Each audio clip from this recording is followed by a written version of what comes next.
So guys, simulan na po natin yung pagre-repair ng Mimosa. So may pyesa po ako rito. Yan. Okay. So ito yung dati, yung grounded siya, walang ilaw. Yan o. So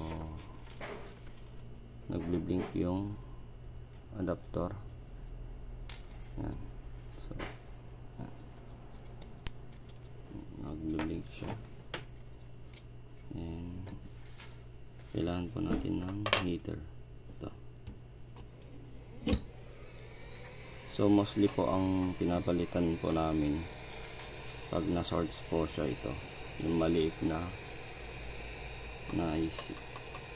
Ito. So kaya tayo ng initin lang po natin.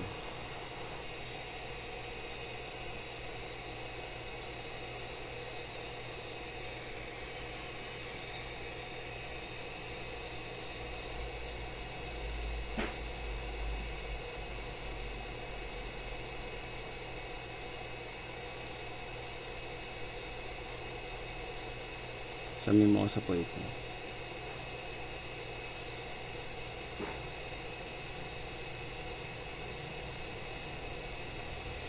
So, maganda gamitan nyo ng flux ito para mabilis matanggal.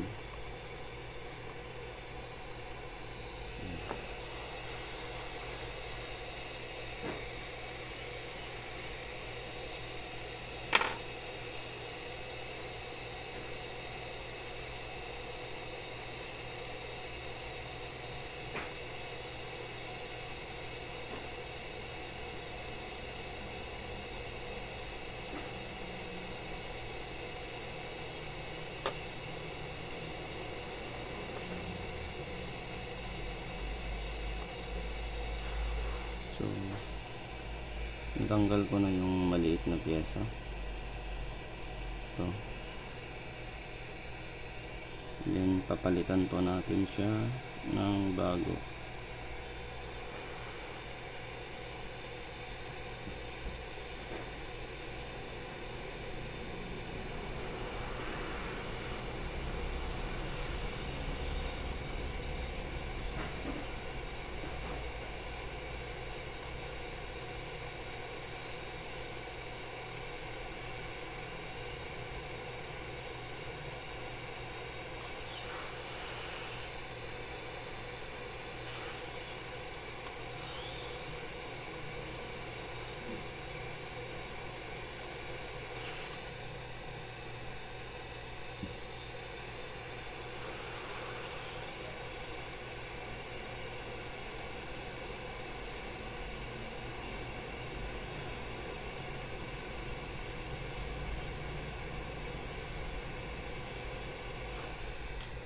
Yan po, napalitan na po natin ng bago.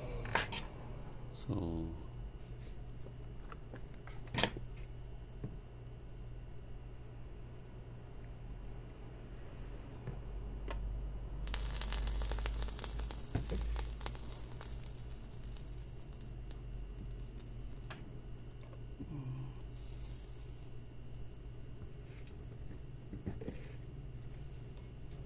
kuha lang po ako ng bonasan.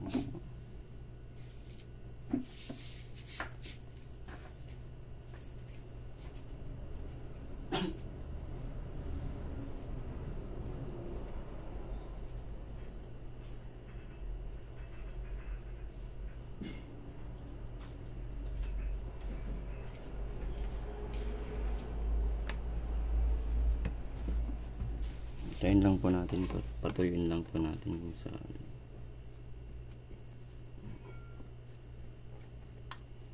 So testing po natin.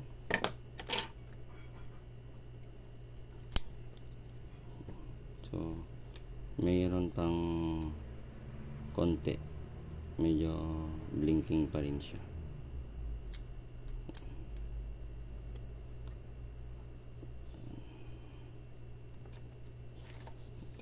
Testing natin.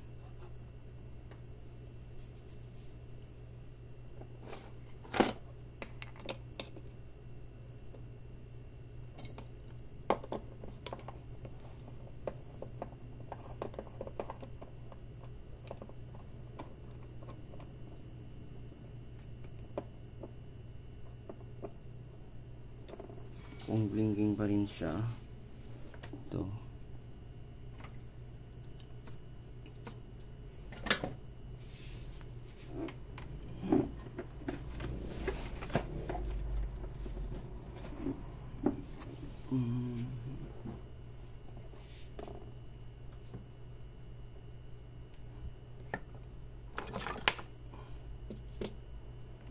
gamitin natin, i-fix natin mabuti.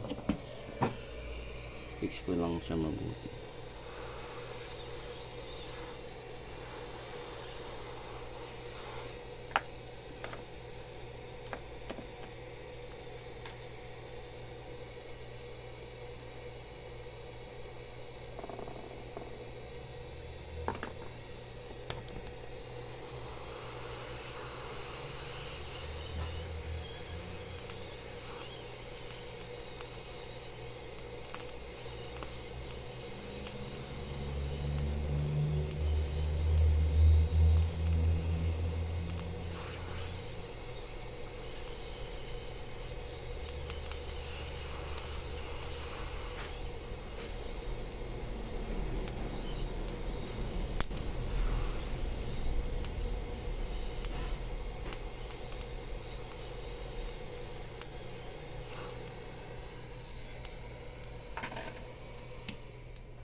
So, ito na yung sirang mimosa C5C na kuwan siya kanina.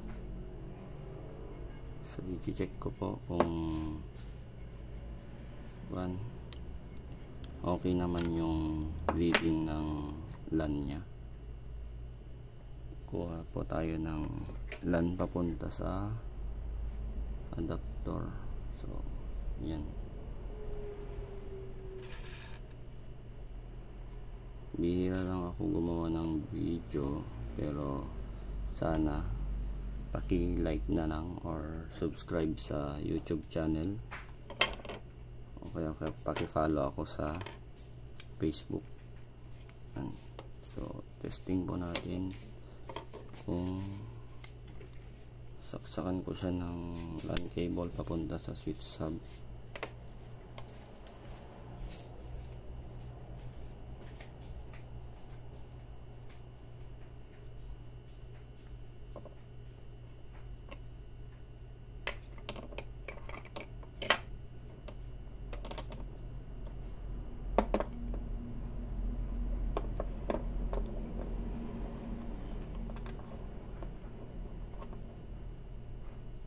Yan. Kung umilaw po siya green, ibig sabihin po gigabit yung read ng yung duplex ng ni Ethernet. Gigabit siya 10, 100, 1000 pag green. Pero pag may red po yan, umiilaw yung red, both sila 10, 100 lang po. So, kailangan may papalitan natin. Ito yung IC nya. Ito yung papalitan natin. Kung yung reading nya is 10, 100 lang siya. So, okay na. Pa-like and subscribe na lang po. Then, pa-follow ako sa FB. Richard Peregrino yung name ko po sa FB. So, okay na, ready to deploy na ito. Kung di po kayo sigurado, pwede natin i-open sa laptop. So, ang kuwan ko lang to, pinagana ko siya, dating dead. Yan, sana makatulong po sa mga kapwa nating nagpo-point to point. Yan, maraming salamat po. Paki-like and subscribe na lang po yung sa YouTube channel. Tsaka paki-follow na rin sa Facebook account ko. Richard A. Peregrino po. Yan, maraming salamat.